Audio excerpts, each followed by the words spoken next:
আসসালামু আলাইকুম। আজকের ভিডিওতে আমরা জাভা ইনস্টল দেব, অর্থাৎ আমরা জেডিকে ডাউনলোড করে আমাদের এনভায়রনমেন্টটাকে সেট আপ করব।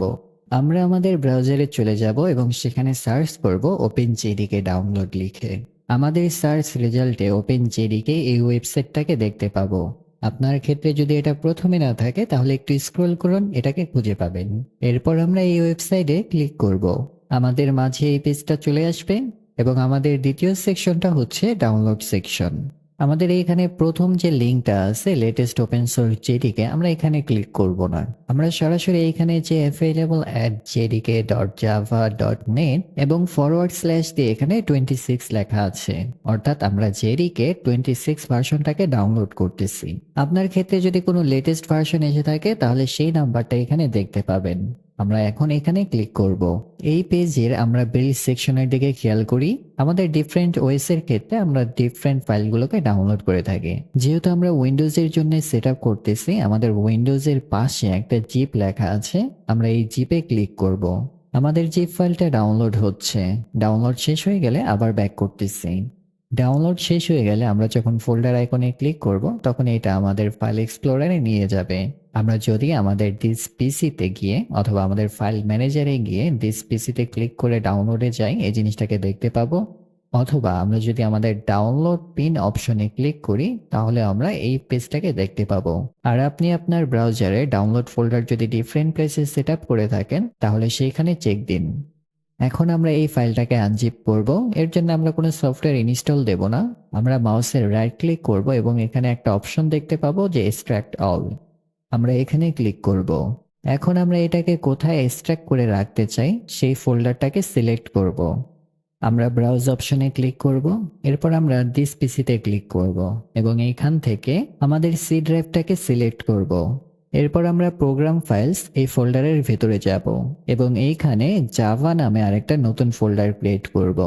নতুন একটা ফোল্ডার ক্রিয়েট করার জন্য আমরা মাউসের কার্সারটাকে টি স্পেসে রাখবো। এরপর আমরা মাউসের রাইট ক্লিক করে নিউ ফোল্ডার এবং আমাদের ফোল্ডার নামটা জাভা, এরপর আমরা এন্টার প্রেস করব। এবং আমরা চাইলে এই ফোল্ডারে ডাবল ক্লিক করে এর ভেতরে ঢুকে যেতে পারি। যখন আমরা দেখতে পাবো আমাদের বটমে ফোল্ডার জাভা লেখা আছে, তার মানে আমাদের এই ফোল্ডারটা সিলেক্ট হয়েছে। এরপর আমরা সিলেক্ট ফোল্ডারে ক্লিক করব। এর মাধ্যমে আমরা এখানে আমাদের ফুল ইনস্টলেশন ফোল্ডারটাকে দেখতে পাবো। এখন আমরা এই বটমের স্ট্র্যাক বাটনে ক্লিক করব। যেহেতু আমরা আমাদের ফাইলটাকে স্ট্র্যাক করে আমাদের সি পার্টিশনের ভেতরে রাখতেছি, এর জন্য পারমিশন চাচ্ছে। আমরা এখানে কন্টিনিউতে ক্লিক করব। আমাদের ফাইলটা এক্সট্রাক্ট হওয়ার পরে এটা আমাদের সেই ফোল্ডারে নিয়ে যাবে। আমরা চাইলে এটাকে পুনরায় আবার দেখতে পারি। এর জন্য আমি দিস পিসিতে ক্লিক করব। আপনারা যখন ফাইল এক্সপ্লোরার ওপেন করেন তখন এই জিনিসটাকে দেখতে পান এবং এইখানে আমরা উইন্ডোজ অর্থাৎ সি পার্টিশনের ভেতরে যাব এবং এইখান থেকে আবার আমরা প্রোগ্রাম ফাইলসে যাব এবং এইখানে আমাদের জাভা ফোল্ডারটাকে দেখতে পাবো। আমরা এর ভেতরে যাব, তখন আমরা দেখতে পাবো এখানে আমরা কোন জেডিকে ভার্সনটাকে এক্সট্রাক্ট করেছি। আমরা এর ভেতরে যেতে পারি এবং এইখানে আমাদের যে বিন ফোল্ডারটা আছে এই পাথটাকে আমরা নোট করে রাখবো। আমি চাইলে উপরে অ্যাড্রেস বারে এখানে ক্লিক করে এরপর আমরা Ctrl+C দ্বারা পুরো পাথটাকেই কপি করতে পারি। আবার আপনারা চাইলে এমটি স্পেসে মাউসের রাইট ক্লিক করে প্রপার্টিস অপশনে ক্লিক করতে পারেন, তখন এইখানে এই পাথটাকে দেখতে পাবেন, যদিও এটা বিন ছাড়া। তাহলে চলুন এই জিনিসটাকে মিনিমাইজ করে আমরা আমাদের এনভায়রনমেন্টটাকে সেট আপ করি, যার মাধ্যমে আমরা যে কোনো প্লেস থেকে আমাদের জাভা ফাইলগুলোকে রান করতে পারবো। আমরা আমাদের উইন্ডোজের মেনু বারে বা সার্চে গিয়ে যখন আমরা এনভায়রনমেন্ট লিখে সার্চ করব তখন আমরা একটা অপশন দেখতে পাবো যে edit the system environment variables. আমরা এখানে ক্লিক করব। আপনি যদি এটাকে খুঁজে না পান তাহলে আপনি সেটিংয়ে যাবেন। সেটিংয়ে যাওয়ার পর এখানে সিস্টেমে ক্লিক করবেন, স্ক্রল ডাউন করে অ্যাবাউটে ক্লিক করবেন এবং অ্যাবাউটে স্ক্রল ডাউন করে একদম নিচের দিকে দেখতে পাবেন অ্যাডভান্স সিস্টেম সেটিংস, এখানে ক্লিক করবেন।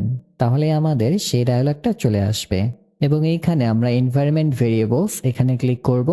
আমাদের নতুন যে ডায়ালগটা চলে এসেছে এর দ্বিতীয় সেকশনটা হচ্ছে সিস্টেম ভেরিয়েবলের। আমাদের বটমে যে নিউ বাটন আছে এখানে আমরা ক্লিক করব। আমাদের ভেরিয়েবল ফিল্ডে আমরা লিখব java_home এবং ভেরিয়েবলের ভ্যালুতে আমাদের যে জেডিকের পাথটা ছিল সেটা এখানে পেস্ট করব। আপনার ক্ষেত্রে পাথটা যদি কপি করা থাকে তাহলে কন্ট্রোল ভি দ্বারা এখানে পেস্ট করতে পারেন, অথবা ফাইল এক্সপ্লোরারটাকে ওপেন করে আমাদের অ্যাড্রেস বারে ক্লিক করব, এরপর আমরা কন্ট্রোল সি দ্বারা পুরোটাকে কপি করব। এরপর আমি এটাকে মিনিমাইজ করে দিচ্ছি এবং আমাদের এই ভেরিয়েবল ভ্যালুতে সেই জিনিসটাকে কন্ট্রোল ভি দ্বারা পেস্ট করব। দেখতে পাচ্ছি আমাদের বিনটা চলে এসেছে। আমাদের জাভা হোমে বিনের প্রয়োজন পড়বে না, এর জন্য আমরা এটাকে রিমুভ করে দেব এবং আমাদের ভেরিয়েবলের ভ্যালুটা ফুল জেডিকে পাথ এইরকম হবে। এরপর আমরা ওকেতে প্রেস করব। এরপর আমরা সিস্টেম ভেরিয়েবলসের পাতে ক্লিক করব। এরপর নিচের বাটনগুলো থেকে আমরা এডিটে ক্লিক করব। আমরা অনেকগুলো এখানে পাথ দেখতে পাবো। আমাদের পাশে নিউ বাটনে ক্লিক করব এবং আমরা এখানে percentage Java underscore home percentage backward slash pin এই জিনিসটাকে লিখব। এর মাধ্যমে আমাদের জাভা হোমের যে পাথটা ছিল সেটা পেয়ে যাবে এবং আমাদের বিন ফোল্ডারে অ্যাক্সেস করবে। এরপর আমরা যে কোনো একটা এমটি স্পেসে ক্লিক করতে পারি, ওই জিনিসটা ওইখানে স্টে করবে। এরপর আমরা ওকেতে প্রেস করব এবং এইখানেও আমরা ওকেতে প্রেস করব এবং এই ডায়ালগেও আমরা ওকেতে প্রেস করব। এখন যদি আমাদের সিএমডি টার্মিনালটাকে ওপেন করি এবং জাভা ড্যাশ ভার্সন লিখে এন্টার প্রেস করি, আমরা আমাদের জেডিকে ভার্সনটাকে দেখতে পাবো। পরবর্তী ভিডিওতে আমরা আমাদের এডিটর এবং আইডি গুলোকে সেট আপ করবো। আপনি চাইলে এক্লিপস, ভিএস কোড অথবা ইন্টেলের যে আইডি সবগুলোই দেখে নিতে পারেন, অথবা আপনার ক্ষেত্রে যেটা প্রয়োজনীয় সেটা ফলো করতে পারেন। পরবর্তী ভিডিও পর্যন্ত ভালো থাকবেন, ভালো রাখবেন।